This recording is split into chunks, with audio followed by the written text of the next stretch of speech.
Hey everyone, I'm Rohan from Online Help Guide, and in this video, I will show you how to remove your resume from the Indeed app. Removing your resume can help you manage your profile visibility and control your information on the platform. So, let's get started on how to remove your resume on the Indeed app. Start by opening the Indeed app on your device.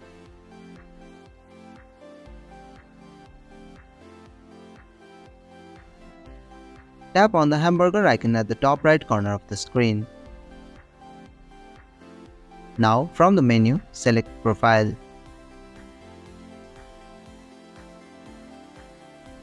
In the profile settings, find the CV section.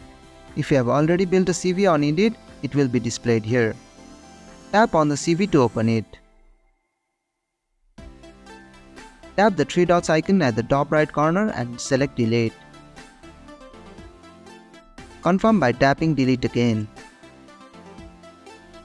And that's how you can remove resume on the Indeed app.